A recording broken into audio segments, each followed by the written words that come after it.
Hi, ഈ video full നമ്മൾ ഇടുക്കി ജില്ലയിലൂടെ പോയതിൻ്റെയാണ് കേട്ടോ.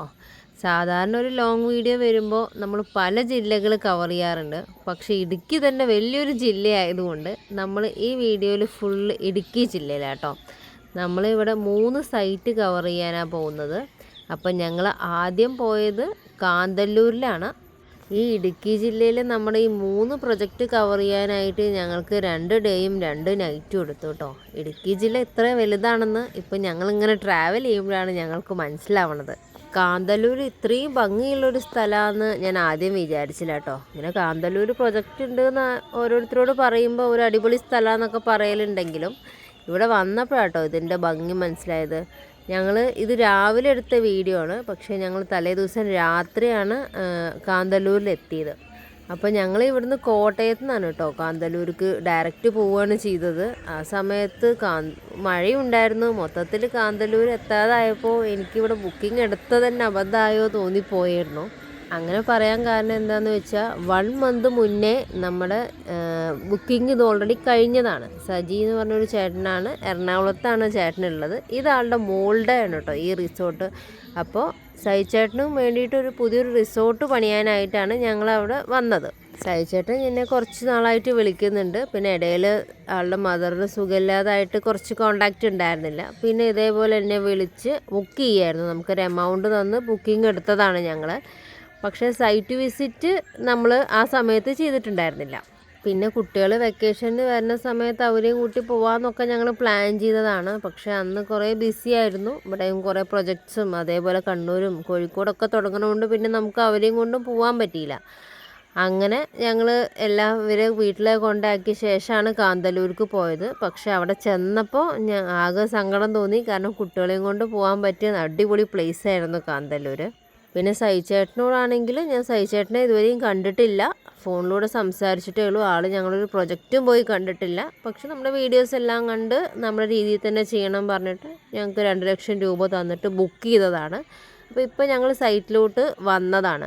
അപ്പോൾ ആൾക്ക് ചില കാരണങ്ങൾ കൊണ്ട് സൈറ്റ് വിസിറ്റിന് ഞങ്ങൾ വരുന്ന സമയത്ത് ആൾക്ക് വരാൻ പറ്റില്ല എന്ന് പറഞ്ഞു. അപ്പോൾ ഞങ്ങളോട് പറഞ്ഞു, നിങ്ങൾ ഡയറക്റ്റ് പോയിക്കോളൂ, ഇവിടെ ഒരാളെ അറേഞ്ച് ചെയ്യാം. അങ്ങനെ ആളുടെ മോളുടെ ഈ റിസോർട്ടിൽ ഞങ്ങൾക്കൊരു റൂം തന്നു കേട്ടോ.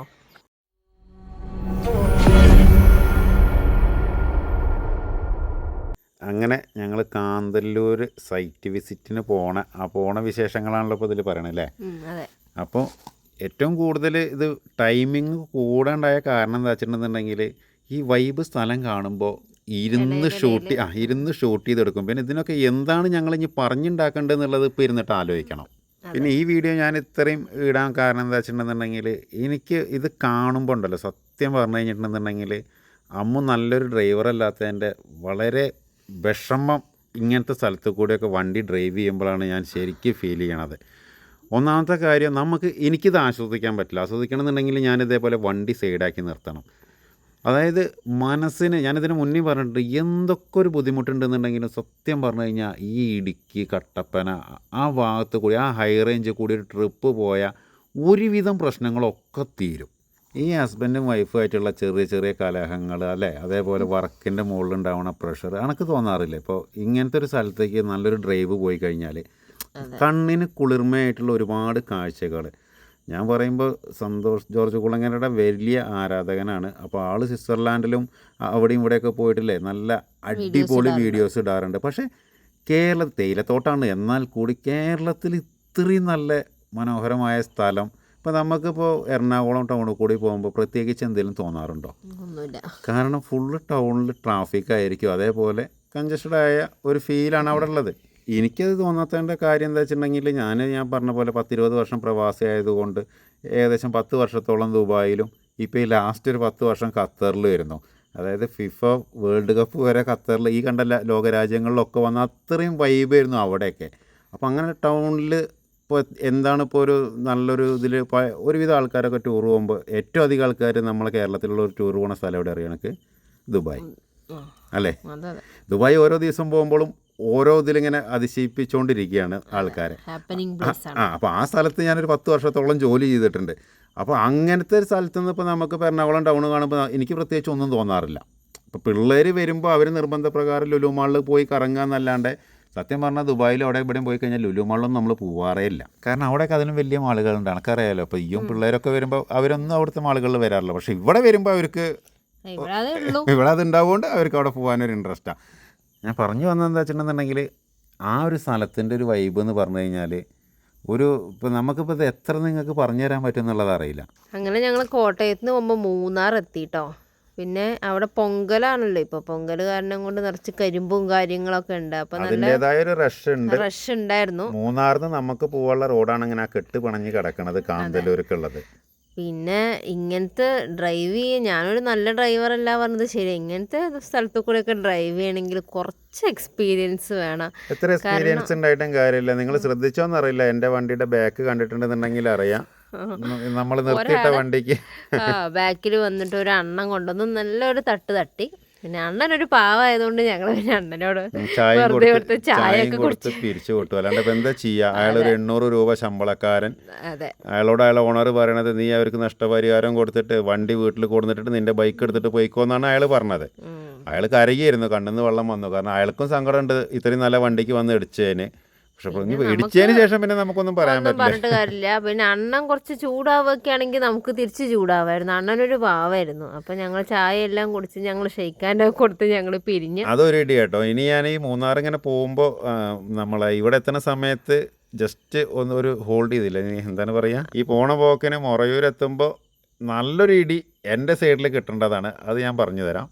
ഇത്ര ദിവസം ഇവിടെ ഫുള്ള് വെയിലായിരുന്നു കേട്ടോ. പക്ഷെ ഞങ്ങൾ എപ്പോ കാന്തല്ലൂർക്ക് ഇറങ്ങിയ കാന്തല്ലൂരല്ല, നമുക്ക് മൂന്നാർ ഒരു പ്രൊജക്ട് ഉണ്ട് മാങ്കുളത്ത്. അത് മുമ്പും പറഞ്ഞിട്ടുണ്ട്, ഒരുപാട് പ്രാവശ്യം പറഞ്ഞിട്ടുണ്ട്. നമ്മൾ കുറ്റിയടിക്കാനായിട്ട് പോണതന്നെ ഒരുപാട് പ്രാവശ്യം വീഡിയോ ഇട്ടുണ്ട്. 2-3 പ്രാവശ്യം മടങ്ങി പോകുന്നതാണ്. കാരണം ഞങ്ങൾ ഇവിടുന്ന് ഇറങ്ങുമ്പോഴേക്കന്നെ മൂന്നാർ ഭയങ്കര മഴയായിരിക്കും. പക്ഷെ എന്തോ അവിടെ ഒരു പ്രശ്നമുള്ള പോലെയാണ്. എന്ന് ഞങ്ങൾ കുറ്റിയടിക്കാനായിട്ട് ഇറങ്ങിയോ അന്ന് മഴയാവും. ഞങ്ങൾ പകുതിക്ക് പോയി തിരിച്ചു വരെ വന്നിട്ടുണ്ട് മഴയായിട്ട്. ഇപ്പത്തെ നിങ്ങളൊരു വ്യൂ കണ്ടോ, ഫുള്ള് മഴ പെയ്ത് തോർന്നിട്ട് കോടിറങ്ങി നിൽക്കുന്ന ഒരവസ്ഥയാണ്. ഈ അവസ്ഥയിൽ നമ്മൾ എങ്ങനെ ഡ്രൈവ് ചെയ്യുന്നത് വെച്ച് കഴിഞ്ഞാൽ പിന്നെ ഡ്രൈവ് ചെയ്യാണ്ട് വേറെ ഓപ്ഷനില്ല. ഇവിടുന്ന് ഇനി നമുക്ക് കാന്തല്ലൂർ എത്തിയാൽ തന്നെ ഉള്ളൊരു സ്റ്റേ. ഞങ്ങൾ ഇവിടുന്ന് പോകുമ്പോഴേ പറഞ്ഞിട്ടാണ് പോകണം, മൂന്നാറിൽ ഇനി മഴ പെയ്താലും ഞങ്ങൾ കുറ്റി അടിച്ചിട്ടേ തിരിച്ചു പോരുന്നു. കാരണം അതിൻ്റെ തറ നമ്മളെ ക്ലൈൻറ്റ് വേറൊരു കരിങ്കല്ലാണ് ചെയ്യണം, അപ്പോൾ കോൺക്രീറ്റിലല്ല. അപ്പോൾ അത് ഞങ്ങൾ കുറ്റി അടിച്ച് കൊടുത്ത് അവർ വന്ന് തറ കീറി കോൺക്രീറ്റ് കരിങ്കല്ലോട് ചെയ്തു പോയിക്കോളും. പക്ഷെ ആ കുറ്റി അടിച്ചു കൊടുക്കാനാണ് പറ്റാത്തത്. അങ്ങനെ ഞങ്ങൾ മറയൂർ ഭാഗത്തെത്തിട്ടോ. ഈ വീഡിയോ ജസ്റ്റ് അവസാനിക്കുന്ന സമയത്താണ്, അതിങ്ങനെ നമ്മൾ വീഡിയോ എടുത്തുകൊണ്ടിരിക്കുന്ന സമയത്താണ് നല്ല മഴ പെയ്ത് റോഡ് നല്ല സ്കിഡായി കിടക്കുന്നതാണ്. ഒരു എയ്സർ കാലി വണ്ടി, ആ വണ്ടി നേരെ വളവിൽ വന്നിട്ട് അവൻ ബ്രേക്ക് ഔട്ടി നിർത്തി. പക്ഷെ അവൻ്റെ ബാക്ക് ബോഡി നേരെ തിരിഞ്ഞ് നമ്മളെ വണ്ടിക്ക് ഇടിക്കേണ്ടതാണ്. ഞാൻ അരിച്ചാലിൽ ഇറക്കൊണ്ട് നമ്മൾ കഴിച്ചിലായി. അതൊക്കെ കഴിഞ്ഞ് ഞങ്ങൾ കാന്തല്ലൂരിലെത്തി. വരുന്ന വഴിക്ക് എനിക്ക് ഈ ബുക്കിംഗ് എടുത്തത് ബുദ്ധിമുട്ടായോ എന്ന് വരെ തോന്നി. കാരണം ഞങ്ങളുടെ കാര്യമല്ല, തോന്നാൻ കാരണം എന്താ വെച്ചിട്ടുണ്ടെന്നുണ്ടെങ്കിൽ ഒന്നാമത്തെ കാര്യം തണുപ്പ്. പിന്നെ അതുകൂടാണ്ട് ഇപ്പം ഈ വന്ന അന്തരീക്ഷത്തിലെ വന്ന് ഒരു വ്യൂ നമ്മൾ കണ്ടിട്ടില്ല. റോഡിൽ ഈ വണ്ടിയുടെ വെളിച്ചല്ലാണ്ട് ഒരു സൈഡിലൊന്നും, അതാണെങ്കിലോ നല്ല ഹൈ റേഞ്ച് റോഡും അത് പ്രത്യേകിച്ചൊന്നും കാണുന്നില്ലല്ലോ. ഞങ്ങളുടെ കാര്യമല്ല കേട്ടോ, ഞങ്ങളുടെ വർക്കേഴ്സിനെ ഇവിടെ കൊണ്ടുവന്ന് ഇട്ടിട്ട് എങ്ങനെ ഇവർ മാനേജ് ചെയ്യും എന്നൊക്കെ ചോദിച്ച് നല്ല വിഷമം തോന്നി. പക്ഷേ പിറ്റേ ദിവസം എനിക്ക് ആ ഫീലിംഗ് ഒക്കെ മാറി. അത് അവിടുത്തെ വ്യൂ കണ്ടു കഴിഞ്ഞാൽ ഇതിപ്പോൾ നമ്മൾ എവിടെയാണ് ഇത് ചെയ്യാൻ പോകണമെന്നുള്ളത് നിങ്ങൾ ഈ വീഡിയോയിൽ കണ്ടു കഴിഞ്ഞാൽ നിങ്ങൾക്ക് തന്നെ അവിടെ പോയിട്ടൊന്ന് സ്റ്റേ ചെയ്യാൻ തോന്നും. അതാണ് ഇവിടുത്തെ ഏറ്റവും വലിയ. ഞങ്ങൾക്ക് തന്ന റൂം കേട്ടോ, റൂം പുതപ്പല്ലോ കിടക്കണ, പുതപ്പിൻ്റെ ഉള്ളിൽ ഒരാൾ കിടക്കുന്നുണ്ട്. വൈകുന്നേരം അവിടെ എത്തി ആ പുതപ്പ് 2 പുതപ്പ് ഉണ്ടായിരുന്നു. ആ പുതപ്പിൻ്റെ ഉള്ളിൽ നിന്ന് പിന്നെ പുറത്തേക്ക് ഇറങ്ങിയിട്ടില്ല. എനിക്ക് തണുപ്പ് സഹിക്കാൻ കുറച്ച് ബുദ്ധിമുട്ടാട്ടോ. എനിക്ക് അതും കൂടിയും കൊണ്ടാണ് ഇവിടെ ബുക്കിംഗ് എടുത്തപ്പോൾ എനിക്കൊരു സങ്കടം തോന്നിയത്. കഴിഞ്ഞ പ്രാവശ്യം നമ്മൾ വീഡിയോ, അതായത് വെക്കേഷൻ അങ്ങനെ ഒരു അവധിക്കാലം കൂടി നിന്നിട്ടില്ലേ, അതിൽ നമ്മൾ പറഞ്ഞില്ലേ കേരളത്തിൽ ഇനി നമ്മളെ പിള്ളേർ എവിടെയും പോകാത്ത സ്ഥലമില്ല. അതിലൊരാൾ കമൻ്റ് ഇട്ടിരിക്കുകയാണ്. ഏതോ നമ്മളെ മറ്റേ ഒരു ഇതിൻ്റെ ചാനലുണ്ടല്ലോ, പുത്തേറ്റ് ട്രാവൽസ് എന്ന് പറഞ്ഞിട്ട് ഒരു ലോറിയുടെ ഇത് കാണാറില്ലേ. അപ്പോൾ അവിടെ ഒരു കുഞ്ഞിക്കിലുണ്ട്. നമ്മളും പണ്ട് ഇവരെ വ്ളോഗൊക്കെ കണ്ടുകൊണ്ടിരുന്ന ആളാണ്. അപ്പോൾ ആള് പറയുകയാണ് ആ കുട്ടി ഇന്ത്യ മൊത്തം കറങ്ങിയെന്ന്. നമുക്ക് അതിലോട് പറയാനുള്ളത്, ബ്രോ നമ്മൾ കേരളത്തിലാണ് കൺസ്ട്രക്ഷൻ ചെയ്യണം. അപ്പോൾ നമുക്ക് നമ്മളെ പിള്ളേരെ കേരളത്തിലല്ലേ കറക്കാൻ പറ്റുള്ളൂ. അവരിപ്പോൾ മറ്റേ കാരവനൊക്കെ എടുത്തിട്ട്, ബെൻസിൻ്റെ കാരവനൊക്കെ എടുത്തിട്ട് ടൂറായിട്ടാണ് കറങ്ങണത്. നമുക്കങ്ങനെ ഞങ്ങൾ ടൂറായിട്ടല്ല കറങ്ങണത്. ഇപ്പോൾ ഈ പോയിട്ട് ഇത്രയും നല്ല ഭംഗിയുള്ള സ്ഥലത്ത് നിൽക്കുന്നത് ഞങ്ങളെ വർക്കിൻ്റെ ഭാഗമായിട്ട് പോണതാണ്. അപ്പോൾ വെക്കേഷൻ്റെ സമയത്ത് പിള്ളേരെ നമ്മൾ വീട്ടിലിരുത്തണ്ടെന്ന് കരുതിയിട്ട് നമ്മൾ നമ്മളെ കൂടെ കൂട്ടണമെന്നേ ഉള്ളൂ. ഞങ്ങൾക്ക് അവരുടെ കൂടെ അപ്പോൾ സ്പെൻഡ് ചെയ്യാൻ പറ്റുള്ളൂ, അല്ലാതെ വീട്ടിൽ പോയി ഇപ്പം ഇങ്ങനെ പ്രൊജക്റ്റൊക്കെ ഓരോ ഭാഗത്താകുമ്പോൾ നമുക്ക് പോയി നിൽക്കാൻ പറ്റില്ലല്ലോ. ഇപ്പം ഞാൻ നേരത്തെ പറഞ്ഞ പോലെ ഞാൻ പുറത്തായിരുന്ന സമയത്ത് എൻ്റെ ഭാര്യയും പിള്ളേരൊക്കെ പുറത്തുതന്നെയായിരുന്നു. രണ്ട് പിള്ളേരും ദുബായിലും ഖത്തറിലൊക്കെ ഇഷ്ടം പോലെ പ്രാവശ്യം വന്നിട്ടുണ്ട്, ഒരുപാട് പ്രാവശ്യം അവരവിടെ സ്റ്റേ ചെയ്തിട്ടുണ്ട്. അപ്പോൾ അവർക്ക് അങ്ങനെയല്ല. അതിപ്പോൾ കേരളം മൊത്തം കാണാനാണെങ്കിൽ ഇപ്പോൾ നമ്മൾ ഈ പണിയൊക്കെ നിർത്തിയിട്ട് ഒരു കാരവാൻ എടുത്തിട്ട് പോകാം, നമുക്ക് നിശ്ചലമായിട്ടല്ല. നമ്മൾ ആ ഒരു രീതിയിലല്ല പറഞ്ഞത്. സാധാരണ സ്കൂൾ വെക്കേഷന് പിള്ളേരെന്താ കാണിക്കുക, ഒന്നുമില്ലെങ്കിൽ അമ്മയുടെ വീട്ടിലേക്കോ അല്ലെങ്കിൽ അങ്കിളിൻ്റെ വീട്ടിലേക്കോ ഒരു ഇതിന് പോകും. അതിന് പകരം ഞങ്ങളെ കൺസെഷൻ്റെ കൂടെ ഞാൻ അവരെ സാക്രിഫൈസാണ് പറഞ്ഞത്. കാരണം അവർക്ക് വേറെ ഒന്നും ചെയ്യാൻ പറ്റില്ല. നമ്മളെ കൂടെ 24 മണിക്കൂറും ഞങ്ങളെ വണ്ടിയിൽ ഇരുന്നു എന്നുള്ളതാണ് ഞാൻ ഉദ്ദേശിച്ചത്. അവരങ്ങനെയല്ല, എന്തിനും ഒരു നെഗറ്റീവ് മാത്രമാണല്ലോ എല്ലാവരും കണ്ടുപിടിക്കണേ. അല്ലാണ്ട് ഇപ്പോൾ നമ്മൾ ടൂറായിട്ട് നടക്കല്ലല്ലോ. നമ്മളൊരു വർക്കിൻ്റെ ഭാഗമായിട്ട് നമ്മളെ കൂടെ നമ്മളെ പിള്ളേരെ കൊണ്ടുപോയിന്നാ പറഞ്ഞു. അങ്ങനെ നിങ്ങൾ ചെയ്യാറുണ്ട്? അപ്പോൾ ആളോട് ഒരു കമൻറ്റ് ഇട്ട് ചോദിച്ചാൽ പറഞ്ഞു, ഞങ്ങൾ വെക്കേഷന് ഇവിടേക്കാണ് പോയിരുന്നത്. എവിടേക്ക്? ഇന്തോനേഷ്യ. നിങ്ങൾ ആ കമൻറ്റ് പോയി നോക്കി നോക്കും. അപ്പോൾ ഞങ്ങൾക്ക് ഇവിടെ നിന്ന് പോകാൻ പറ്റാനായിട്ടാണോ? അപ്പോൾ ഇത്രയും സ്ഥലത്ത് നമ്മൾ പിള്ളേരെ കൊണ്ടുപോയതാണ്, സ്റ്റേ നിന്നായിരുന്നാണ് അവിടെ. അപ്പോൾ അതൊന്നും വേണ്ട കാര്യമില്ല. എന്താ ഏതാന്നൊക്കെ അറിയാണ്ട് ഇപ്പോഴും പല ആൾക്കാരും പലതരത്തിലുള്ള കമൻറ്റ്സ് ഇടാറുണ്ട്. നമ്മളെന്താ ചെയ്യണത്? ഇപ്പം ഞങ്ങളിപ്പോൾ ഈ വീഡിയോസ് എടുത്ത് കാണിച്ചു തരുന്നത് ഞങ്ങൾ ടൂറ് പോയതല്ല, ഞങ്ങളൊരു പ്രൊജക്റ്റിൻ്റെ ഭാഗമായിട്ട് വന്നു. അപ്പോൾ അവിടെ കിട്ടിയ കാര്യങ്ങളും പിന്നെ എല്ലാ ദിവസവും നമ്മൾ വർക്കിൻ്റെ വീഡിയോ, ഇതിലും വർക്ക് തന്നെയാണ്. കാരണം ഇത് ഞങ്ങളുടെ സൈറ്റ് വിസിറ്റാണ് അല്ലേ. എത്ര ആൾക്കാർ നിന്നെ സൈറ്റ് വിസിറ്റിങ്ങിന് വരാൻ വേണ്ടിയിട്ട് വിളിക്കാറുണ്ട്? ഞങ്ങൾ ബുക്കിംഗ് സമയത്ത് മാത്രം സൈറ്റ് വിസിറ്റ്. കാരണം നിങ്ങൾ തന്നെ ആലോചിച്ച് നോക്കും. ഇപ്പോൾ ഈ കാന്തല്ലൂർ ഈ ചേട്ടൻ നമുക്ക് പൈസ തന്ന് ബുക്ക് ചെയ്തുകൊണ്ട് നമുക്ക് 100% ഉറപ്പാണ് ആ പ്രോജക്റ്റ് നമ്മൾ ചെയ്യുന്നത്. അതുകൊണ്ട് നമുക്ക് പോയി സൈറ്റ് വിസിറ്റ് ചെയ്യാം. അല്ലാണ്ട് ഇതേപോലെ കേരളത്തിൽ നിന്ന് എവിടുന്നേലും ഒരു ജില്ലയിൽ നിന്ന് വിളിച്ചിട്ട് ഞങ്ങൾക്കൊരു വീട് വെക്കണം, നിങ്ങളൊന്ന് വന്ന് നോക്കുമെന്ന് പറഞ്ഞു കഴിഞ്ഞാൽ നമ്മൾ എന്തിനു പോകണം? നമ്മളെ വൺ ഡേ, ഇതിപ്പോൾ ഞാൻ പറഞ്ഞില്ലേ 2 ദിവസം എന്ന് പറഞ്ഞാൽ നമ്മൾ 3 പ്രോജക്റ്റ് കവർ ചെയ്യാനാണ്. പക്ഷേ നമ്മൾ ഒരു ദിവസം ചിലവാക്കിയിട്ട് നമ്മൾ ഇത്രയും ദൂരം പോയിട്ട് നമ്മൾ ഫ്രീ ആയിട്ട് എന്തിനാണ് ഒരു സൈറ്റ് പോയി കണ്ടുവരുന്നത്? ചേട്ടൻ്റെ മോൾക്ക് ഇവിടെ ഓൾറെഡി 4 ബെഡ്റൂം വില്ലയാണ്. അതിലേക്കുള്ള എൻട്രൻസ് ആണ് കേട്ടോ. അതിന്റെ സൈഡത്തെ ഗാർഡനും കാര്യങ്ങളും നല്ല സൂപ്പർ എന്ന് പറഞ്ഞാൽ ഫസ്റ്റ് വീഡിയോ കണ്ടപ്പോൾ തന്നെ മനസ്സിലായിട്ടുണ്ടാവും. അടിപൊളി വില്ലയാണ്. ഞങ്ങൾക്ക് ഇതിൽ വർക്കിന് വരുന്ന സമയത്ത് ഞങ്ങൾക്ക് ഇതിലൊരു റൂം തരാമെന്ന് പറഞ്ഞിട്ടുണ്ട്. അതുകൊണ്ട് ഇനി കാന്തല്ലൂർ വരുന്ന സമയത്ത് ഞങ്ങൾക്ക് റൂം അന്വേഷിച്ച് നടക്കേണ്ട ആവശ്യമില്ല. കാരണം എന്താ വെച്ചാൽ നമ്മൾ ഇത്രയും ദൂരം പോയിട്ട് നമുക്ക് അന്നത്തെ ഒറ്റ ദിവസം കൊണ്ട് തന്നെ തിരിച്ചു വരാൻ പറ്റില്ല. അപ്പോൾ നമ്മൾ എന്തായാലും അവിടെ സ്റ്റേ ചെയ്യണം. സാധാരണ ഞങ്ങൾ ഹോട്ടൽ ബുക്കിംഗ് എടുത്തിട്ട് സ്റ്റേ ചെയ്യും. വർക്കേഴ്സിന് പിന്നെ ഓൾറെഡി ക്ലയൻറ്റ് പ്രൊവൈഡ് ചെയ്യണം. അപ്പോൾ ഞങ്ങൾ ഹോട്ടലിൽ നിൽക്കുകയാണ് പതിവ്. പക്ഷേ ആൾക്ക് റിസോർട്ടുള്ള കാരണം കൊണ്ട് ആ ഒരു ടെൻഷനില്ല. നമ്മൾ പോണ സമയത്ത് നമുക്ക് ഈ ഒരു വീട്ടിൽ ഇതൊരു 4 ബെഡ്റൂം വില്ലയാണ്. അപ്പോൾ എന്തായാലും ഇവിടെ മാക്സിമം എല്ലാ ദിവസവും ആളുകൾ ഉണ്ടാവും എന്ന് പറഞ്ഞു. ശനി ഞായറും അല്ലാത്ത ദിവസങ്ങളിൽ മാത്രമേ ഒഴിവുണ്ടാവുള്ളൂ മാക്സിമം. ഈ ഒരു സ്ഥലം ഉണ്ടല്ലോ, ഈ സ്ഥലത്തിൻ്റെ പ്രത്യേകത ഞാൻ കുറച്ചും കൂടി വീഡിയോ പോകുമ്പോൾ നിങ്ങൾക്ക് കാണിച്ചു തരാം. കാന്തല്ലൂർ ഇപ്പം എങ്ങനെയാണെന്നുണ്ടെങ്കിലും അടുത്തൊരു വർഷമൊക്കെ ആകുമ്പോഴേക്ക് ഇതിലും വേറെ വൈബാകാൻ പോവുകയാണ്. കാരണം എന്താ വെച്ചിട്ടുണ്ടെങ്കിൽ അവിടെ ഒരു ചെറിയൊരു ചെക്ക് ഡാം ഉണ്ടായിരുന്നു. ആ ഡാം ഇപ്പോൾ ഗവൺമെൻറ് വളരെ വലുതാക്കിയിട്ട് വിപുലീകരിച്ച് ചെയ്തുകൊണ്ടിരിക്കുന്നുണ്ട്. അത് ഞാൻ ചെറുതായിട്ട് ഇതിൽ ആഡ് ചെയ്തിട്ടുണ്ട്. അപ്പോൾ അതൊരു അപൂർവ കാഴ്ചയും കൂടിയാണ്. ഇതാണ് നമ്മുടെ ചേട്ടൻ്റെ സൈറ്റ്.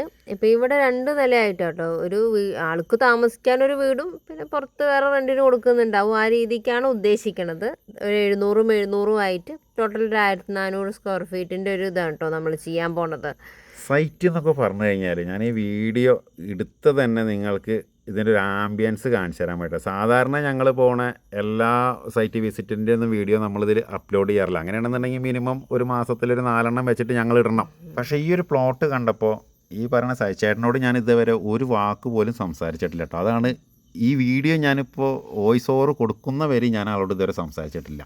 അതാണ് ഇതിൽ ഏറ്റവും വലിയ ഹൈലൈറ്റ്. പക്ഷേ അമ്മയോട് ഞാൻ ഈ സൈറ്റ് കണ്ടപ്പോഴേ പറഞ്ഞു, ഇനിയിപ്പോൾ ആൾക്ക് ഇൻട്രസ്റ്റ് ഇല്ലെങ്കിലും നമുക്കിതിലൊരു വീട് വെച്ച് കൊടുക്കണം എന്നുള്ളത്. കാരണം അത്രയും എനിക്ക് ഇഷ്ടപ്പെട്ട ഒരു സൈറ്റാണിത്.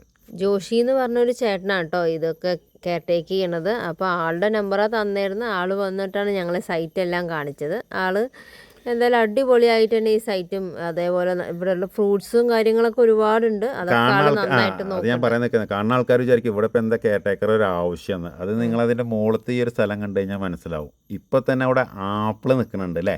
അതെ, മുകളിൽ ആപ്പിൾ ഉണ്ട്. അപ്പം അതെല്ലാം ഇതിൽ കാണിക്കുന്നുണ്ട്. ഇവിടെ ഇതിൻ്റെ 2 നിലയ്ക്ക് പകരം ശരിക്കും അവിടെ ഒരു 3 നിലയാണെന്നുണ്ടെങ്കിൽ ഉണ്ടല്ലോ, ഭാവിയിൽ ചിലപ്പോൾ ചെയ്യുന്നുണ്ടാവും.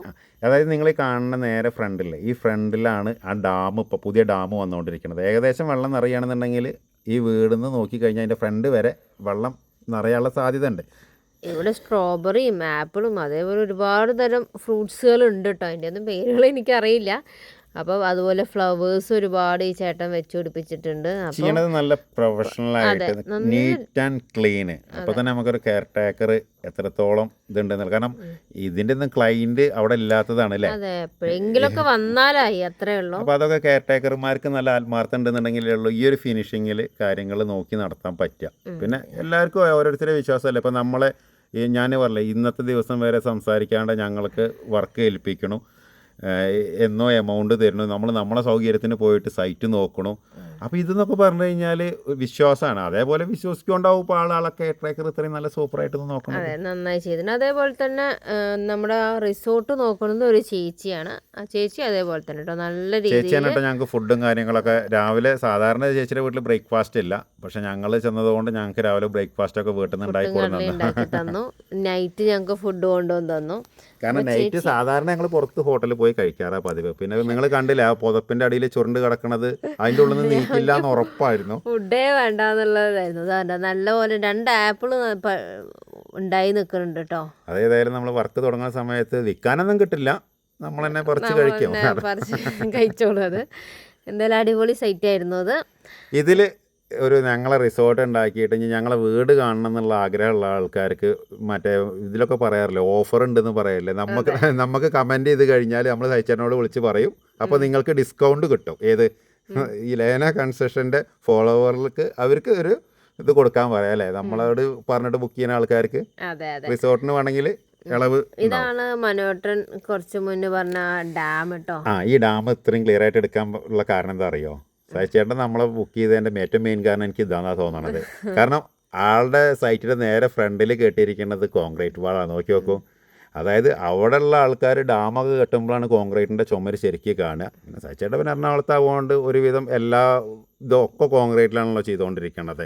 അതുകൊണ്ട് സംശയങ്ങളൊന്നും ഉണ്ടായിട്ടില്ല. അത് സംശയമുള്ള ആൾക്കാരൊക്കെ എന്നെ വിളിച്ച് ചോദിക്കാറുള്ളത്. ഇപ്പോഴും ഇന്നും ഒരു ചേച്ചി വിളിച്ച് ചോദിച്ചു, ഇതൊക്കെ വില ഉണ്ടാവുമോ ഈ കോൺക്രീറ്റ് ഒക്കെ. ആൾക്കാർക്ക് ഡാം ചെയ്യുമ്പോൾ കോൺക്രീറ്റ് ആണ് ഏറ്റവും വില ഉള്ളതുകൊണ്ടാണ് ഈ ഡാം ചെയ്യണത്. പക്ഷെ ആൾക്കാർക്ക് ഇപ്പോഴും വീട് വെക്കാൻ വിഷമാണ്. അങ്ങനെ പറയുമ്പോൾ ഇവർ അതിൻ്റെ തിക്നെസ് ആട്ടോ പറയാ. കാരണം ഈ ഡാമിൻ്റെ തിക്നെസ് നിങ്ങൾ നോക്കണ്ട. നിങ്ങൾ ഈ കണ്ടില്ലേ, ഇപ്പം ഇത് ഇത്ര തിക്നെസ് ഉണ്ടെന്നുണ്ടെങ്കിൽ ഈ കണ്ട ഏരിയ മൊത്തം വെള്ളം കെട്ടി നിർത്താനുള്ളതാണ്. അത് അതിൻ്റെ വെയിറ്റും പ്രഷറും എത്രയോ എന്നുള്ളത് ചിന്തിക്കാനും കൂടിയും പറ്റില്ല.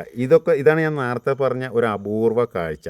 അതായത് ഇനി വരാൻ പോണ മഴക്കാലത്തെ വെള്ളം എന്തായാലും തുറന്നു വിടില്ല. ഏകദേശം കംപ്ലീറ്റ് ആയിട്ടുണ്ട് ഡാമിൻ്റെ അല്ലേ. അപ്പോൾ ഒരു വർഷം കൂടി കഴിഞ്ഞ് കഴിഞ്ഞാൽ നമുക്ക് ഈ അടി കാണണമെന്നുണ്ടെങ്കിൽ പറ്റില്ല. പിന്നെ വർഷങ്ങൾക്ക് ശേഷം എന്നേലും ആ ഡാം വൃത്തിയാക്കുമ്പോൾ മാത്രമേ ഉള്ളൂ ഇപ്പോൾ ഈ കാണുന്ന ഒരു വീഡിയോ കാണാൻ പറ്റുക. അപ്പോൾ ഈ വീഡിയോ ഇവിടെ ഇങ്ങനെ തന്നെ നമ്മളെ ചാനലിൽ കിടക്കുകയാണെന്നുണ്ടെങ്കിൽ ഭാവിയിൽ ഡാമല്ലേ ഒന്നും പറയാൻ പറ്റില്ല. ഇപ്പോൾ പണ്ട് മുല്ലപ്പെരിയാർ ഡാം കെട്ടിയ സമയത്ത് അന്നത്തെ കാലത്തൊക്കെ ഫോട്ടോസ് മാത്രമേ ഉള്ളൂ, വീഡിയോ ഇല്ല. അതിൻ്റെ പണിയുടെ വീഡിയോ കാണുമ്പോൾ തന്നെ നമുക്കില്ല ഇതിൻ്റെ അടി ഇങ്ങനെയായിരുന്നു. അതേപോലെ ഇത് ഇനി മാറും. ഈ കിടക്കണ മരങ്ങളും എല്ലാം വെള്ളത്തിൻ്റെ അടിയിലായിട്ട് മാറും. അപ്പോൾ ഈ മുകളിൽ കാണുന്ന റിസോർട്ടുകൾക്കെല്ലാം ഇപ്പോൾ ജസ്റ്റ് ഒരു 50 മീറ്ററും കൂടി ഉണ്ടാവില്ല അല്ലേ നമ്മളെ സൈറ്റിലേക്ക്. ഏകദേശം ഡാം ഫുള്ള് കവറായി കഴിഞ്ഞാൽ വീട് ഇതല്ല ഇതിൻ്റെ ഫ്രണ്ടേജിൽ വെള്ളമായിരിക്കും. ഈ ഡാമിൻ്റെ പേര് പട്ടിശ്ശേരി ഡാം എന്നാണ് എൻ്റെ ഒരു ഓർമ്മയിൽ ചേട്ടൻ പറഞ്ഞു തന്നത്. എന്തായാലും നമുക്കിതിൻ്റെ പ്രവർത്തനമൊക്കെ ഞങ്ങളിനി പോകുമ്പോൾ വീഡിയോസ് എടുത്ത് നിങ്ങൾക്ക് അപ്ഡേറ്റ് ചെയ്ത് തരാം. അപ്പോൾ നിങ്ങൾക്കും പോവാലോ. എനിക്ക് എൻ്റെ ഇതെന്താ വെച്ചാൽ നമ്മളിനി അവിടെ ചുമര് വെക്കാൻ തുടങ്ങുമ്പോൾ അവിടെ അടുത്തുള്ള ആൾക്കാർ വിചാരിക്കും ഈ ഡാം ഇവിടെയും പണിയാൻ പോകണ്ടോന്ന്. കാരണം സെയിം ചുമരാണല്ലോ നമ്മളിതും വരിക. അതെ, പിന്നെ അവിടുത്തെ ആൾക്കാർക്ക് സംശയം ഉണ്ടാവും തോന്നുന്നില്ല കേട്ടോ. കാരണം ഡാം ചെയ്ത് അതേപോലെയാണല്ലോ നമ്മളും ചെയ്യുന്നത്. അതുമല്ല ഈ ഞാൻ പറഞ്ഞില്ലേ കട്ടപ്പന ആ ഭാഗത്തേക്കൊക്കെ പോണ സമയത്ത് നീ കണ്ടില്ലേ റീറ്റെയിൻ വാളാണ് കംപ്ലീറ്റ്. എല്ലാ വീടിൻ്റെ ഫ്രണ്ടിലും റീറ്റെയിൻ കോൺക്രീറ്റ് ഉണ്ടായിരിക്കും. കാരണം അവരൊക്കെ ഒന്നിൽ അധികം ഉയരത്തായിരിക്കും അല്ലെങ്കിൽ താഴത്തായിരിക്കും. അപ്പോൾ ഏറ്റവും കൂടുതൽ അവിടെ യൂസ് ചെയ്തിരിക്കുന്നത് കോൺക്രീറ്റ് ഭിത്തിയാണ്. ഏത് മതിലിന് കേട്ടോ. എനിക്ക് ഒരുപാട് കോൾസ് വരാറുണ്ട് റീറ്റെയിനിങ് വാൾ ചെയ്യുമോയെന്ന് ചോദിച്ചിട്ട്. പക്ഷെ അത് ഞങ്ങളിപ്പോൾ ചെയ്യുന്നില്ല. ഇപ്പോഴല്ല, ഇതുവരെയും ചെയ്തിട്ടില്ല. കാരണം എന്താണെന്ന് വെച്ചാൽ നമുക്ക് ഒന്നാമത്തെ കാര്യം സമയമില്ല. വീടുകൾ തന്നെ അത്യാവശ്യം ചെയ്യാനുണ്ട്.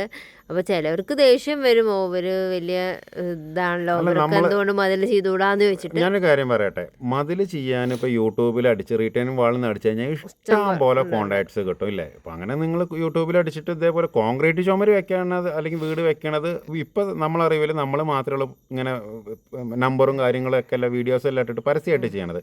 പിന്നെ നേരത്തെ പറഞ്ഞ പോലെ കുറച്ച് ആൾക്കാർ സ്വന്തമായിട്ടും ചെയ്യുന്നുണ്ട്. അപ്പോൾ വീടുകൾ തന്നെ ചെയ്യാനുള്ളത് കൊണ്ടാണ് നമ്മൾ ചെയ്യാത്തത്. ചിലർ പറയും അത് നിങ്ങൾക്ക് ഒരുപാട് സ്ഥലമുണ്ട്, 100 മീറ്റർ ഉണ്ട്, അത്രയുണ്ട് ഇത്രയുണ്ട് എന്നൊക്കെ അവർ പറയാറുണ്ട് കേട്ടോ. പക്ഷേ നമുക്ക് സമയമില്ലാത്തതുകൊണ്ടാണ് ചെയ്തത്. അല്ലാതെ നമുക്ക് എല്ലാവർക്കും എല്ലാം ചെയ്തു കൊടുക്കണം തന്നെയാണ്. പക്ഷേ നമ്മളെ കൊണ്ട് പറ്റണതല്ലേ നമുക്ക് എടുക്കാൻ പറ്റും. ഇനിയൊരു കാര്യം പറയട്ടെ, ഞാൻ ഈ സംരംഭം അതായത് ഗൾഫിൽ നിന്ന് വന്നിട്ട് ഇത് തുടങ്ങണ സമയത്ത് അമ്മൂനോട് ഈ മെത്തേഡും കാര്യങ്ങളൊക്കെ പറഞ്ഞു കൊടുത്തിട്ട് അപ്പം അമ്മ ചോദിക്കുന്നുണ്ട് നമുക്കിങ്ങനെ വർക്ക് കിട്ടുമോ, ചെയ്യാൻ പറ്റുമോ.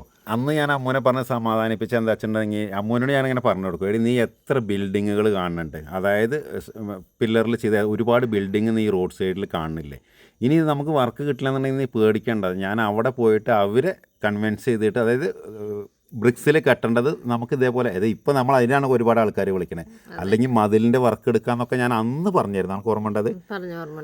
അന്ന് തുടക്കകാലത്ത് നമ്മൾക്ക് അതായത് അറിയില്ലല്ലോ ഇത് ആൾക്കാർ സ്വീകരിക്കുമോ, നമുക്ക് ഇതേപോലെ വർക്ക് കിട്ടുമെന്നും അറിയില്ല. അപ്പോൾ പിന്നെ കുറേ പേര് ഞങ്ങളെ വിളിക്കും, എന്നിട്ട് നിങ്ങളൊന്ന് സൈറ്റിൽ പോയി നോക്കുമെന്ന് പറയും. അവരുടെ വീടായിരിക്കും, അവിടെ എക്സ്റ്റൻഷൻ വർക്കും കാര്യങ്ങളൊക്കെ ആയിരിക്കും കേട്ടോ. ഞങ്ങൾ രണ്ടുപേരും, അന്ന് ഞങ്ങൾക്ക് കാറൊന്നുമില്ല, ഞങ്ങൾ സ്കൂട്ടറൊക്കെ എടുത്ത് ഞങ്ങൾ പോയി നോക്കി വൈകുന്നേരം ഇരുന്ന് എസ്റ്റിമേറ്റ് എല്ലാം കൊടുത്തു കഴിഞ്ഞിട്ട് അന്നെ ഓക്കെ കേട്ടോ അന്ന് ഞാൻ ഒരു 6 മാസം കഴിഞ്ഞാൽ ഞാൻ വരുന്നുണ്ട്, വന്നിട്ട് വിളിക്കാട്ടോ എന്ന് പറയും. അപ്പം നമുക്കൊരു വിഷമം തോന്നലുണ്ട്, അയ്യോ ഇത് നമുക്ക് നല്ലൊരു ജോലി കളഞ്ഞു, നമ്മളിത് വന്ന് തുടങ്ങിയിട്ട് നമുക്ക് കിട്ടില്ല വർക്ക്. അന്നൊക്കെ ഒരുപാട് ടെൻഷൻ ഉണ്ടായിരുന്നു കേട്ടോ. അന്നൊക്കെ ഒരുപാട് സൈറ്റ് വിസിറ്റിന് പോയിട്ടുണ്ട്. ഇതാ ഇപ്പോൾ നിങ്ങൾക്ക് വർക്ക് തരാമെന്ന് പറഞ്ഞ് നമ്മളെ ലാസ്റ്റ് വരെ ഇതാക്കിയിട്ട് പിന്നെ അവരങ്ങോട്ട് മാറി. ഞാൻ ആഡ് വ്ളോഗർ വെച്ച് ചെയ്യിക്കണതിൻ്റെ മുന്നേ എൻ്റെ ഈ ഫേസ്ബുക്കിൽ തന്നെ, എൻ്റെ ഈ ഫേസ്ബുക്കിൽ ഇതേപോലെ അല്ലേ നമുക്കൊരു പേജ് ഉണ്ട്, ആ പേജിൽ ആഡ് ഇട്ടിട്ട് പിന്നെ ഫസ്റ്റ് ഒരാൾ ആത്മാർത്ഥമായിട്ട് വിളിക്കണത് എവിടെ നിന്നറിയോ? കാശ്മീരിൽ നിന്ന്. ലാസ്റ്റ് ഞാൻ അമ്മോനോട് പറഞ്ഞു, ഞാനേ കാശ്മീർ പോവുകയാണ്, അവിടെ പോയിട്ട് സ്ട്രെച്ചർ ഉണ്ടാക്കിയിട്ട് ഞാൻ അവിടുന്ന് അത് ചെയ്യാം. കാരണം എനിക്ക് ആദ്യം വന്നത് ഒരു കമൻറ്റ് എൻ്റെ ഇതിൽ ഇപ്പോഴും കിടക്കുന്നുണ്ട്, ആൾ ബേസ്മെൻറ്റ് വരെ ഇട്ട് വെച്ചായിരുന്നു. അപ്പോൾ നമ്മൾ എൻ്റെ സിസ്റ്റർക്ക് ചെയ്ത വീടിൻ്റെ വീഡിയോസ് കണ്ടിട്ട് അയാൾക്ക് ഇഷ്ടമായി, അയാൾ അതേപോലെ നിങ്ങൾ ചെയ്തു തരും, എന്ത് വേണമെങ്കിൽ ചെയ്തു തരാമെന്ന് പറഞ്ഞു. കാശ്മീർ വരെ പോകാൻ ഞാൻ റെഡിയായിരുന്നു. അങ്ങനെ നിൽക്കുന്ന സമയത്താണ് നമ്മൾ അന്ന് ഞങ്ങൾ വ്ളോഗർമാരെയും ഒരുപാട് വിളിച്ചിട്ടുണ്ട് കേട്ടോ. ഒരു മനുഷ്യൻ ഞങ്ങളെ തിരിഞ്ഞു നോക്കിയിട്ടില്ല. ഞങ്ങളെ പെരിന്തൽമണ്ണയിൽ തന്നെ തറങ്ങും വിലങ്ങൽ വ്ളോഗർമാരാണ്, തട്ടി തടഞ്ഞ് നടക്കാൻ പറ്റില്ല. അവരൊക്കെ വിളിച്ചിട്ട് ഈ ഒരു കാര്യം പറഞ്ഞപ്പോൾ അവരാരും മൈൻഡ് ചെയ്തില്ല. അതിന് നമ്മളെ സലീമിക്ക് തന്നെയാണ് ഫസ്റ്റ് ഞങ്ങളെ നല്ല സപ്പോർട്ട് ചെയ്തിട്ടുണ്ട്. കാരണം ഞങ്ങൾക്ക് ഫസ്റ്റ് വലിയൊരു പേയ്മെൻ്റ് ഒന്നും ഇല്ലാണ്ട് വന്നു. അതും ഞാൻ ഗൾഫിലായപ്പോഴാണ് ഫസ്റ്റ് വ്ളോഗ് ചെയ്യണം. ആ വ്ളോഗ് ശരിക്കും എല്ലാവരും ഈ വ്ളോഗിൽ ആദ്യം ഇന്നല്ലേ കാണുന്നത്, ഇന്നെ വെച്ചിട്ടല്ല ശരിക്കും ഷൂട്ട് ചെയ്തത്. വ്ളോഗ് എന്നെ വെച്ചിട്ടാണോ ചെയ്തത്? പക്ഷെ അന്ന് ഞങ്ങൾക്ക് കറക്റ്റ് ഇതിന് എത്ര സ്ക്വയർ ഫീറ്റിന് ചെയ്യാമെന്നോ ഒന്നും അങ്ങനെ അങ്ങോട്ട് പറയാൻ ഞങ്ങൾ കാൽക്കുലേഷൻ ഒന്നും അങ്ങനെ ചെയ്തിട്ടില്ല. ഞാൻ ആ സമയത്ത് ഗൾഫിലായിരുന്നു. അപ്പോൾ അമ്മു ഞാൻ ഗൾഫിൽ നിന്നാണ് ഞാൻ സലീമിക്കാനോട് കോൺടാക്ട് ചെയ്യേണ്ടത്. സലീമിക്ക ഞാൻ ഇങ്ങനെ ഒരു സാധനം ചെയ്തിട്ടുണ്ട്, ഞാൻ മറ്റേ ഗൾഫ് നിർത്തി വരാൻ പോവുകയാണ്, അപ്പോൾ എനിക്കിതൊന്ന് നാട്ടിൽ അറിയിക്കണം, ഒരു വ്ളോഗ് ചെയ്യണം എന്ന് പറഞ്ഞപ്പോൾ ആൾ വീഡിയോസ് അയച്ചു കൊടുത്തപ്പോൾ ആൾക്ക് ഇഷ്ടമായി. ആളങ്ങനെ നമ്മളെ വീട്ടിൽ വന്നിട്ട് അമ്മൂനെ വെച്ചിട്ടെല്ലാം ഷൂട്ട് ചെയ്തു. പക്ഷെ അന്ന് അമ്മൂനാണ് അറിയാത്തത് ഈ കാര്യങ്ങളൊന്നും പറഞ്ഞു കൊടുക്കാൻ. എനിക്ക് അത്ര അറിയില്ല, കാരണം ഞാൻ ഇത്രയും ഡീപ്പായിട്ട് നമ്മളറിയില്ല. നമ്മളൊരു വീട് വെച്ചു, അനിയത്തിക്ക് വീട് വെച്ചു, പിന്നെ ഞങ്ങളുടെ വീടിൻ്റെ അപ്സ്റ്റെയർ ചെയ്തു. പക്ഷെ ഇതിന് ഇത്ര സ്ക്വയർ ഫീറ്റിന് പുറത്ത് ചെയ്യാൻ പറ്റും ഒന്നും പറയാനേ എനിക്കും അറിയില്ല. പിന്നെ എൻ്റെ പ്രശ്നം എന്താണെന്ന് വെച്ചിട്ടുണ്ടെന്നുണ്ടെങ്കിൽ നമ്മളെ നാട്ടിലന്ന് സ്ട്രക്ചർ ഉണ്ടാക്കുന്നത് അന്നും ഇന്നും 800 രൂപയാണ് നമ്മളെ നാട്ടിലത്തെ ഒരു റേറ്റ് വരുന്നത്. അപ്പോൾ അതിലും കൂടുതൽ, കാരണം നമുക്കറിയില്ലത് കോട്ടയം, കൊല്ലം അല്ലെങ്കിൽ തിരുവനന്തപുരം മുതൽ കണ്ണൂർ വരെ നമുക്ക് വീട് വെച്ച് കൊടുക്കേണ്ട ഒരു വർക്ക് കിട്ടുന്നുള്ളത് എനിക്ക് അറിയണ്ടായിരുന്നില്ല. അപ്പോൾ നാട്ടിലെ റേറ്റിനേക്കാളും കൂടാനും പറ്റില്ല, കാരണം നാട്ടിൽ 800 രൂപയ്ക്ക് ഓൾറെഡി ആൾക്കാർ വീട് വെക്കുന്നുണ്ട്. അപ്പോൾ എൻ്റെ പ്രശ്നം എന്താ വെച്ചിട്ടുണ്ടെങ്കിൽ ആ 800 രൂപയിൽ കൂടുതൽ പറഞ്ഞാൽ പിന്നെ ഒരാൾ നമ്മളെ അടുത്തേക്ക് വരുമോ? അപ്പോൾ ആ 800 രൂപയ്ക്ക് ഞാൻ ഇന്നലെയും ഇട്ട വീഡിയോയിൽ ആ 800-ൻ്റെ ഒരു കാര്യം പറഞ്ഞായിരുന്നു കേട്ടോ. അതെന്താണെന്ന് വെച്ചിട്ടുണ്ടെങ്കിൽ ആ 800 രൂപ ഞാൻ ആക്കാൻ കാരണം എന്താ വെച്ചാൽ ഞങ്ങളുടെ നാട്ടിൽ സ്ട്രക്ചർ ചെയ്യാൻ 800 രൂപയാണ്. അതായത് ബേസ്മെൻറ്റിൻ്റെ മുകളിൽ നിന്ന് കല്ല് കെട്ടിയിട്ട് വാർത്തിടാൻ 800 രൂപയാണ്. അപ്പോൾ അതേ പ്രൈസിന് ഞാൻ സ്ട്രക്ചർ ചെയ്ത് കഴിഞ്ഞാൽ ഒരാൾക്കും ആകർഷണം ഉണ്ടാവുമോ? അതുകൊണ്ടാണ് നമ്മളന്ന് പ്ലാസ്റ്ററിങ്ങും ജിപ്സം പുട്ടിയൊക്കെ ഉൾപ്പെടുത്തിയത്. കാരണം കിട്ടുന്ന ആൾക്ക് ലോട്ടറി ആണെങ്കിൽ മാത്രമേ ഉള്ളൂ നമുക്ക് വീടുകൾ കിട്ടുക. വീഡിയോ ഇട്ട് രണ്ടാമത്തെ ദിവസം തന്നെ 4-5 ബുക്കിംഗാണ് മക്കളെ കിട്ടിയത്. പിറ്റേ ദിവസം വീട്ടിൽ നമ്മളെ ഇയാളെത്തി, ഫസ്റ്റ് ക്ലൈൻറ്റ് അൻസാദ് കപ്പി. അതായത് ഇന്ന് വ്ളോഗ് കണ്ടു, നാളെ വേറെ ആളെ വെച്ചിട്ട് വീട് പണിയാൻ പോവുകയാണ് ആൾ. ഏത് ബെൽറ്റിൻ്റെ പണി വരെ അല്ല കരിങ്കല്ലിൻ്റെ തറ കഴിഞ്ഞിട്ട് ചുമര് കെട്ടാൻ പോവുക. നാളത്തെ ദിവസം കല്ലടിക്കാൻ നിൽക്കുന്ന സമയത്താണ് നമ്മളെ വ്ളോഗ് കണ്ടത്. പിറ്റേ ദിവസം തന്നെ ആൾ വീട്ടിലെത്തി. പിന്നെ അൻഷാദക്കടെ വീട് കണ്ടിട്ട് നമുക്ക് കുറച്ച് ബുക്കിംഗ് കിട്ടി. അത് കഴിഞ്ഞ് അൻഷാദക്കൻ്റെ വീട് ആയപ്പോഴാണ് നമ്മൾ പിന്നെ രണ്ടാമത്തെ പേർക്ക് അറിയുണ്ടാവും കേട്ടോ. അല്ല ഈ 800 ഉറുപ്പ്യൊക്കെ ആക്കിയതിൻ്റെ കാരണങ്ങൾ നമ്മളിപ്പോഴല്ലേ പറയണത്. കാരണം എനിക്ക് ഭയങ്കര കോമ്പറ്റീഷൻ ആയിരുന്നു. അപ്പോൾ സാധാരണ ഒരാൾക്ക് 50 രൂപയ്ക്ക് ഒരു സാധനം കിട്ടുന്നുണ്ട്. അപ്പോൾ ആ 50 ഉറുപ്പ്യയുടെ സാധനം ഞാൻ വേറൊരു മെത്തേഡിൽ കൊടുത്തിട്ട് 100 രൂപ എന്ന് പറഞ്ഞാൽ ആരെങ്കിലും മേടിക്കുമോ? ഇല്ല. അപ്പോൾ അതുകൊണ്ടാണ് അന്ന് ആ റേറ്റിന് ചെയ്ത് കൊടുക്കേണ്ടി വന്നത്. അതുകൊണ്ട് നമ്മൾ അന്ന് അങ്ങനെ ചെയ്യുകൊണ്ടാണ് നമുക്ക് ഇത്രയും പ്രൊജക്റ്റുകളും കാര്യങ്ങളും കിട്ടിയത്. വെച്ചാല് എനിക്ക് തോന്നിയിട്ടത് കുറേ പേർക്ക് കോൺക്രീറ്റിന്റെ മതി എന്നുള്ളൊരു ചിന്തയിലോട്ട് വന്നു. അതിന്റെ മെയിൻ ഇത് ഞാൻ പറഞ്ഞുതരാം. സാധാരണ നമ്മളൊരു വീടിന് പ്രൈസ് കമ്മിയാക്കാനാണ് ഈ ബേസ്മെന്റ് ക്ലയന്റിനോട് ചെയ്യാൻ പറയണത്. കാരണം നിങ്ങൾക്കറിയാലോ, കോൺക്രീറ്റിൽ ചെയ്യണേക്കാളും പ്രൈസ് കമ്മിയായിരിക്കും കരിങ്കല്ലിൽ ചെയ്യണത് അല്ലേ. ഇപ്പൊ നമുക്ക് വരുന്ന എല്ലാ ബുക്കിങ്ങും എല്ലാ വീടിന്റെയും ബേസ്മെന്റും നമ്മൾ തന്നെ ചെയ്യണം. അതായത് അതുകൊണ്ട് കുറച്ച് എന്താന്ന് വെച്ചാൽ നമുക്ക് ഡിലേ വരുന്നുണ്ട്. ഇപ്പോൾ ചുമര് തുടങ്ങാനേ വീടുകളില്ലാത്തൊരു സ്ഥിതിയിലേക്കാണ് വരുന്നത്. കാരണം നമുക്ക് ബേസ്മെന്റ് ചെയ്യണ സമയത്ത് ഒരു സ്ക്വയർ ഫീറ്റിന് ഇപ്പോൾ ഒരു നോർമൽ വീടാണെങ്കിൽ തന്നെ നല്ല മണ്ണാണെന്നുണ്ടെങ്കിൽ 400 രൂപ എക്സ്പെൻസ് വരുന്നുണ്ട്. ഞാൻ അത്രയും വേണ്ട. അപ്പോൾ കരിങ്കല്ലാണെങ്കിൽ കുറച്ചും കൂടി കമ്മിയാവും. ഇവർ ബഡ്ജറ്റ് ഫ്രണ്ട്ലി ആയിക്കോട്ടെ എന്ന് നോക്കുന്ന സമയത്ത് ഈ 400 രൂപേനെ ഞാൻ കറക്റ്റ് എസ്റ്റിമേറ്റ് ആയിട്ടിരിക്കുന്നത്. കാരണം നമുക്കൊരു ഹൈ ആക്കിയിട്ട് കാര്യമില്ല. ഇത് കോൺക്രീറ്റിൽ ചെയ്യണ പിന്നെ അതിന്റെ ചുമരും കൂടി നമ്മൾ ചെയ്യുമ്പോൾ പിന്നെ അവരുടെ നമ്മൾ ഒരുപാട് ഒന്നും അതായത് അതുമേ പറഞ്ഞാൽ കറക്റ്റ് 1.5 അടി ഡെപ്ത് 1.5 അടി ഹൈറ്റിനും കറക്റ്റ് എസ്റ്റിമേഷനാണത്. അപ്പോൾ ഇത് എന്താ ഇപ്പോൾ പ്രശ്നം വെച്ചിട്ടുണ്ടെങ്കിൽ ഇപ്പോൾ എല്ലാ ആൾക്കാരും കോൺക്രീറ്റിന്റെ ബേസ്മെന്റ് നമ്മൾ ചെയ്യണമെന്ന് ഇപ്പോൾ വാശി പിടിക്കാൻ തുടങ്ങി. പിന്നെ രണ്ടാമത് എനിക്ക് തോന്നിയത്, കാരണം ഇത് കൂടുതൽ ഫോൺ ഞാനാണല്ലോ എടുക്കുന്നത്, അതുകൊണ്ടാട്ടോ അത് ഞാൻ തന്നെ എടുത്ത് പറയണത്. രണ്ടാമത്തെ കാര്യം, വിശ്വാസം എന്ന് പറഞ്ഞത് എല്ലാവർക്കും ഭയങ്കരമാണ്. അതിനെല്ലാവരോടും നന്ദി പറയുകയാണ് ഇതിൻ്റെ ഇടയിൽ കൂടി. കാരണം ഇനിയിപ്പോൾ തറ ആർക്കെങ്കിലും കൊടുത്തു കഴിഞ്ഞാൽ അവരത് കൊളാക്കും, അങ്ങനെയാണ് എല്ലാവരും പറയണത്. കാരണം പിന്നെ അതുപോലെ പൈസയുടെ കാര്യത്തിലാണെങ്കിൽ എല്ലാവർക്കും പണി തുടങ്ങുന്നതിൻ്റെ മുന്നേ ഇങ്ങോട്ട് പൈസ തരാനാണ് ധൃതി. അതൊക്കെ നമ്മളോടുള്ള ഭയങ്കര ട്രസ്റ്റാട്ടോ എല്ലാവർക്കും. അല്ല, നമ്മളെ സ്ഥിരം ഫോളോവേഴ്സ്, നമ്മളെക്കുറിച്ച് ഏറ്റവും കൂടുതൽ അറിയുന്ന ആൾക്കാരാണ് നമ്മളെ വർക്കുകളൊക്കെ ബുക്ക് ചെയ്യണത്. അപ്പോൾ അവർക്കറിയാം. ഇപ്പോൾ നമ്മളിപ്പോൾ ഇവിടെ കോട്ടയം വന്നിട്ട് ഒരു ജോലി ചെയ്യുക, അല്ലെങ്കിൽ ഇപ്പോൾ ഈ പറയുന്ന സ്ഥലത്ത് തന്നെ പോയിട്ട് ജോലി ചെയ്യുമ്പോൾ ഒന്നാമത്തെ കാര്യം നമുക്ക് ഈ റോളിങ് കാര്യങ്ങൾ നടക്കില്ല. ഇപ്പോൾ നമ്മളൊരു സ്ഥലത്ത് പോയിട്ടൊരു സാധനം മേടിക്കുകയാണെന്നുണ്ടെങ്കിൽ റെഡി പൈസ അവിടെ കൊടുക്കണം, വേണ്ടേ? പക്ഷെ ഞങ്ങൾ പെരിന്തൽമണ്ണയിൽ ചെയ്യുകയാണെങ്കിൽ ഞങ്ങൾക്ക് അത് പറ്റും. കുറച്ച് കാര്യങ്ങളൊക്കെ ക്രെഡിറ്റ് കിട്ടും. ഇപ്പം ഇതും കൂടി പറഞ്ഞു തരാം കേട്ടോ. ഈ കാണുന്ന റിസോർട്ടിൻ്റെ നേരെ മുന്നിലാണ് നമ്മൾ ഇനി കുറ്റിയടിക്കാൻ പോണ മാങ്കുളത്തെ റിസോർട്ട്. ഇതിന്റെ മുന്നേ നമ്മൾ ഈ വീഡിയോസ് ഇട്ടിട്ടുണ്ട് അല്ലേ, നിരത്താനൊക്കെ ആയിട്ട് 2-3 പ്രാവശ്യം. ഈ വിശ്വാസത്തിന്റെ കാര്യം പറഞ്ഞപ്പോൾ മുസ്തഫക്കും അതെ കേട്ടോ, ഓൾറെഡി ഈ തറ ചെയ്യാനും എല്ലാത്തിനും വേറൊരാളെ ഏൽപ്പിച്ചിട്ടുണ്ട്. എന്നിട്ടും അത് മനോട്ടം തന്നെ വന്ന് കുറ്റിയടിക്കണം എന്നുള്ളത്, അത് നമ്മൾ ചെയ്താലേ ശരിയാവുള്ളൂ എന്നൊരു തോന്നലാണ്. ഇതൊക്കെ നിങ്ങൾ കണ്ടോളൂ. ഇപ്പോൾ പോയ ഫസ്റ്റ് മറ്റേ സൈറ്റ് വിസിറ്റിന്റെ കാര്യം പറഞ്ഞില്ലേ, ക്ലയൻറ്റ് ഇല്ല, ക്ലയൻറ്റ് എറണാകുളത്താണ്. ഓക്കെ, ആൾക്ക് വരാൻ പറ്റാത്തതുകൊണ്ട് നമ്മളെ വിശ്വസിച്ചുകൊണ്ട് നമ്മളോട് പോയി നോക്കിയാൽ പറയണു, അവരെല്ലാം ഓക്കെ. അത് കഴിഞ്ഞു. ഇനിയിപ്പോൾ രണ്ടാമത് ഞങ്ങൾ കുറ്റിയടിക്കാൻ പോവുകയാണ്. ഈ കുറ്റിയടിക്കണത് ആരാ? ഞാനും അമ്മും മാത്രം. അവിടെ അതേപോലെ അവരെ തോട്ടം നോക്കാൻ ഒരു കെയർ ടേക്കർ ഉണ്ട്. ആ ചേട്ടൻ മാത്രമാണ് ഇപ്പോൾ ഇവിടെ ഉള്ളത്. സാധാരണ ഒരു വീടോ അല്ലെങ്കിൽ ഇതേപോലത്തെ പൈസ ചിലവാക്കണ എന്തൊരു പരിപാടി ചെയ്യുകയാണെന്നുണ്ടെങ്കിലും ആ ചിലവാക്കണ ആളും മിനിമം അവരെ വീടുമ്പക്കാരും ഒക്കെ പാടല്ലാണ്ട് ഇങ്ങനത്തെ ഒരു പരിപാടി നടക്കാറില്ല. ഈ കണ്ടിട്ടുണ്ടോ? സാധാരണ ഒരു വീടിൻ്റെ ഇതിനൊക്കെ വീഡിയോസ് ഇടുമ്പോൾ എത്ര ആൾക്കാരാണ് അതിലുണ്ടാവുക. ഇവരിപ്പോൾ ഇത് ആലോചിച്ച് നോക്കൂ. നമുക്കുള്ളൊരു കിട്ടുന്ന ഒരു വിശ്വാസം, നേരത്തെ ട്രസ്റ്റിൻ്റെ കാര്യം ഞങ്ങൾ വെറുതെ പറഞ്ഞതല്ല. ഈ പറഞ്ഞ സ്ഥലത്ത് ഞാനും അമ്മും പോയിട്ട്, അതായത് അതിൻ്റെ എല്ലാ ഇതും വേറൊരു മനുഷ്യനെ അവിടെ ചോദിക്കാനോ പറയാനല്ലോ. ഇത് പറയുമ്പോൾ 7.5 ഏക്കറാണ് ഈ പ്ലോട്ട് കിടക്കുന്നത് അല്ലേ. എത്ര 30 പ്രൊജക്റ്റാണ് അപ്രൂവൽ. ഇടുക്കി ജില്ലയിൽ ഇങ്ങനത്തെ റിസോർട്ടിന് അപ്രൂവൽ കിട്ടുക എന്ന് പറഞ്ഞാൽ തന്നെ വലിയൊരു ഇതാണ്. അപ്പോൾ ഈ ഒരു 7.5 ഏക്കർ പ്ലോട്ടിൽ 30ഓളം പ്രോജക്റ്റ്, ഇതേപോലത്തെ 30ഓളം പ്രോജക്റ്റിനുള്ള അപ്രൂവലുള്ള വേറെ ആൾക്കാരുണ്ടോയെന്നും കൂടി എനിക്കറിയില്ല. കാരണം ഇപ്പോൾ നമ്മൾ അരുൺ ചേട്ടനൊരു റിസോർട്ട് വയ്ക്കാൻ വേണ്ടിയിട്ട് ഒരു പ്ലോട്ടിന് പോലും ഇതുവരെ അപ്രൂവൽ ശരിയായിട്ടില്ലല്ലോ. കാരണം അവിടുത്തെ ഭൂമിക്ക് ഒരുപാട് പ്രശ്നങ്ങളുള്ളതാണ്. ചിലത് പട്ടായനില്ലാത്തതായിരിക്കും, ചിലതിൽ റിസോർട്ടിന് അനുയോജ്യമായതല്ല. ഗവൺമെൻറ്റിൻ്റെ ഒരുപാട് റൂൾസ് ഉണ്ട് അവിടെ. അപ്പോൾ അതിൽ ആദ്യത്തെ സംരംഭമാണ്. അതിപ്പോൾ നമ്മൾ തുടക്കം കുറിച്ചു. ഇനി ഇതിനനുസരിച്ചിട്ട് ഈ പറയുന്ന എല്ലാ പ്ലോട്ടുകളും നമുക്ക് ഈ അടുത്ത വർഷങ്ങളിലായിട്ട് ചെയ്യാനുള്ളതാണ്.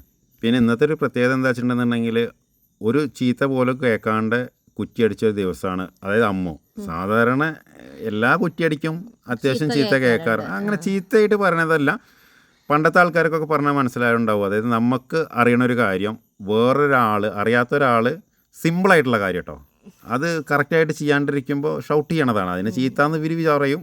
പണ്ട് ഞാനൊക്കെ പണി പഠിക്കുന്ന സമയത്ത് ഇതിലും വലിയ ഷൗട്ടിങ് കിട്ടിയത്. ഇന്നത്തെ കാലത്ത് പിന്നെ ഷൗട്ട് ചെയ്യാനും പറ്റില്ല, ആരോടൊന്നിട്ട് പറയാനും പറ്റില്ല.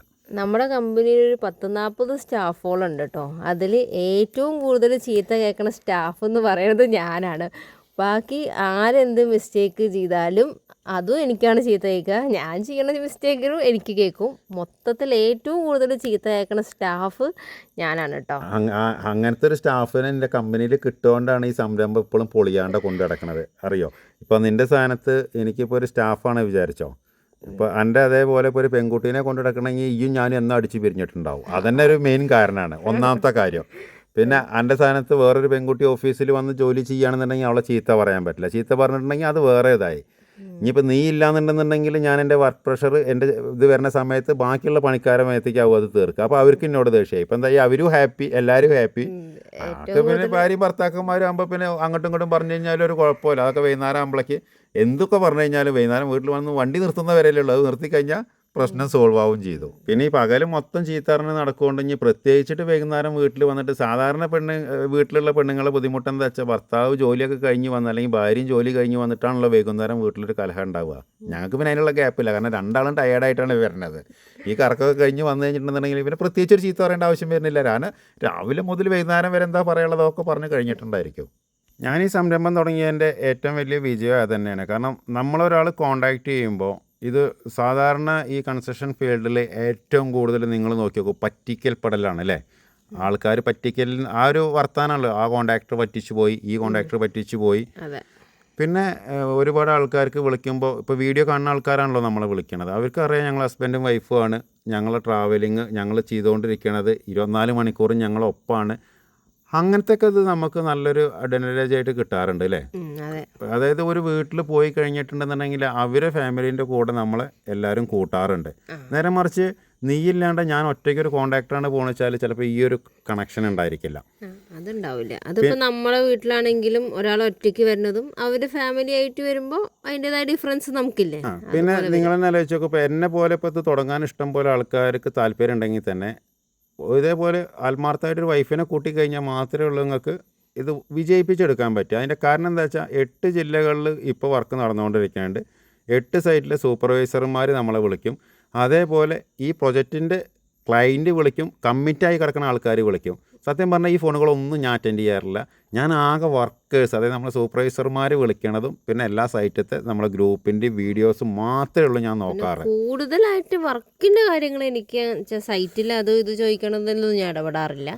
ബാക്കിയുള്ള ക്ലയൻസിൻ്റെ കാര്യം, എഗ്രിമെൻറ്റ്, അങ്ങനെയുള്ള എല്ലാ ഓഫീസ് കാര്യങ്ങളും ആ ഒരൊറ്റ കാരണം കൊണ്ടാണ് ഈ സംരംഭം എപ്പോഴും വിജയിച്ച് നടന്നുകൊണ്ടിരിക്കുന്നത്. സത്യം പറഞ്ഞു കഴിഞ്ഞിട്ടുണ്ടെങ്കിൽ എനിക്കിന്നും അറിയില്ല കേരളത്തിലെ ഏതൊക്കെ ഡീലറിൽ നിന്നാണ് സിമൻറ്റ് എടുക്കണമെന്നുള്ളത് എനിക്കറിയില്ല, എത്ര രൂപ അവർക്ക് കൊടുക്കാണ്ടെന്ന് എനിക്കറിയില്ല. നമ്മളെ മലബാറിലാണ് ഞങ്ങൾ ഏറ്റവും കൂടുതൽ പർച്ചേസ് ചെയ്യാറ്, അവർക്ക് എത്ര പൈസ കൊടുക്കാണ്ടെന്നും അറിയില്ല, എൻ്റെ അക്കൗണ്ടിൽ എത്ര പൈസ ഉണ്ടെന്നും എനിക്കറിയില്ല. ഞാൻ നോക്കിയിട്ടും കാര്യമില്ല, കാരണം ഇന്നിപ്പോൾ ജസ്റ്റ് നോക്കി കഴിഞ്ഞാൽ തന്നെ നാളെ രാവിലെ ചിലപ്പോൾ അതിലുണ്ടായിക്കൊള്ളണമെന്നില്ല, ടപ്പേന്ന് പറഞ്ഞ് പോയിട്ടുണ്ടാവും. അപ്പോൾ ഇതൊക്കെ ഞാൻ ഏറ്റെടുക്കാത്തതുകൊണ്ടാണ് ഈ സംരംഭം ഇപ്പോൾ സ്മൂത്തായിട്ട് പോണത്. നിങ്ങൾക്കറിയില്ല, ഈ ട്രാവലിങ് ഈ പറഞ്ഞ സ്ഥലത്തൊക്കെ ഞങ്ങൾ തന്നെ വണ്ടി ഓടിച്ചെത്തണം. അതിൻ്റെ ഇടയിൽ നമ്മൾ ഈ കോൺക്രീറ്റ് ഭിത്തിയിൽ ചെയ്യണ സമയത്ത് ഏറ്റവും വലിയൊരു പ്രശ്നം ഇലക്ട്രിക്കൽ പോയിൻറ്റ്സ്. 4 സൈറ്റിൽ 4 ടീം ചുമര് വെക്കേണ്ടതെന്നുണ്ടെങ്കിൽ ഓരോ ദിവസം ചിലപ്പോൾ 2-3 ചുമരുകളാവും അവർ വെച്ചുകൊണ്ടിരിക്കണത്. ആ 3 ചുമര് എല്ലാ വീടിൻ്റെ ഒന്നും ഇലക്ട്രിക്കൽ ഡ്രോയിങ് നമുക്ക് തരില്ല. അപ്പോൾ തരണ ഇലക്ട്രിക്കൽ ഡ്രോയിങ്ങിനെ ഫുൾ കംപ്ലീറ്റ് ആയിട്ട് ഉണ്ടായിരിക്കില്ല. അപ്പോൾ ഒരു ചുമര് വെക്കണ സമയത്ത് അവരെന്നോട് വിളിച്ച് ചോദിക്കും, ആ സമയത്ത് നമ്മളത് പറഞ്ഞു കൊടുക്കണം. ഇല്ലാന്നുണ്ടെന്നുണ്ടെങ്കിൽ പിന്നെ രണ്ടാമത് നമ്മൾ കുത്തി പൊളിക്കാൻ നിൽക്കണം. അപ്പോൾ ഞാൻ ഈ വർക്കിൻ്റെ പ്രഷറിൽ ഇരിക്കുന്ന സമയത്ത് ഇതേപോലെ എല്ലാ ക്ലയൻറ്റും എന്നെ വിളിക്കുകയാണ്, അല്ലെങ്കിൽ ഇനി പുതിയ വർക്കിൻ്റെ ആൾക്കാരൊക്കെ എന്നെ വിളിക്കുകയാണെന്നുണ്ടെങ്കിൽ എനിക്ക് ഒരിക്കലും ഹാൻഡിൽ ചെയ്യാൻ പറ്റില്ല. അങ്ങനെ ഹാൻഡിൽ ചെയ്യാണ്ടാകുമ്പോൾ തന്നെ ഈ സംരംഭം പെട്ടെന്ന് പൊളിഞ്ഞു പോകും. കാരണം നമുക്ക് ഓരോ പ്രൊജക്റ്റ് കഴിയുന്നതിനനുസരിച്ച് പുതിയത് വരണമല്ലോ, അപ്പോഴാണ് നമുക്ക് ഇതിങ്ങനെ മെയിൻറ്റെയിൻ ചെയ്ത് പോകാൻ. ഇപ്പോൾ ഒരു എക്സാമ്പിൾ പറയുകയാണെന്നുണ്ടെങ്കിൽ, ഇപ്പോൾ ഞാൻ അവിടെ ഒരു കുറ്റി അടിക്കാൻ പോകണം, അല്ലെങ്കിൽ ഞാനൊരു ക്ലയൻറ്റിനോട് സംസാരിച്ചുകൊണ്ടിരിക്കണം, അല്ലെങ്കിൽ ഞാനൊരു പുതിയ ഒരു സൈറ്റ് പോയി കഴിഞ്ഞാൽ ഞാൻ അവിടുത്തെ സൂപ്പർവൈസറോടും ക്ലയൻറ്റിനോടും സംസാരിക്കണം. ആ സമയത്ത് എനിക്കൊരു പുതിയ ക്ലയൻറ്റ് വിളിക്കുകയാണെങ്കിൽ എനിക്ക് ഫോൺ അറ്റൻഡ് ചെയ്യാൻ പറ്റില്ല. പിന്നെ ഒരു പ്രഷറിൽ നിൽക്കുകയാണ്, അല്ലെങ്കിൽ വേറെ എന്തെങ്കിലും ഒരു ടെൻഷനിൽ നിൽക്കുകയാണെന്നുണ്ടെങ്കിൽ ഇപ്പോൾ നീ സംസാരിക്കണ പോലെ ആ ഒരു സോഫ്റ്റ്ലി എനിക്ക് സംസാരിക്കാൻ പറ്റില്ല. മനസ്സിലായോ? അതൊക്കെയാണ്. പിന്നെ പേയ്മെൻറ്റിൻ്റെ കാര്യങ്ങൾ, എല്ലാ കാര്യങ്ങളും ഇത് കോർഡിനേഷൻ വേണമെന്ന് ഞാൻ ഇതിന് മുന്നത്തെ വീഡിയോയിലും പറഞ്ഞു. നമ്മൾ ചെല്ലുമ്പോഴേക്ക് റൂം റെഡിയാക്കണം, ഒരു പേയ്മെൻറ്റ് റെഡിയാക്കണം. ഇതൊക്കെ ഞാൻ അറിയണില്ല, ഇതൊക്കെ അമ്മയാണ് ചെയ്യണത്. ഇതെല്ലാം കൂടെ കൂടിയിട്ട് ഒരാളെ കൊണ്ട് ചെയ്യാൻ നോക്കിക്കഴിഞ്ഞിട്ടുണ്ടെങ്കിൽ ഇതെന്നും അടച്ചു പൂട്ടി പോയിട്ടും ഉണ്ടാവും. അങ്ങനെ ഞങ്ങൾ ലാസ്റ്റ് സൈറ്റായ കട്ടപ്പനയിൽ എത്തിട്ടോ. അപ്പോൾ ഇവിടെ ഏകദേശം ഇവിടെ ഇപ്പോൾ 3 പേരാട്ടോ വർക്ക് ചെയ്യണത്. അങ്ങനെ നമുക്ക് അടുത്ത് തന്നെ ഇത് പ്ലിന്ത് ചെയ്ത് കഴിയാനാവും. ഇവർ 3 പേരും മലയാളികളാണ്, അതുകൊണ്ട് നമുക്ക് വലിയ ടെൻഷൻസ് ഇല്ല.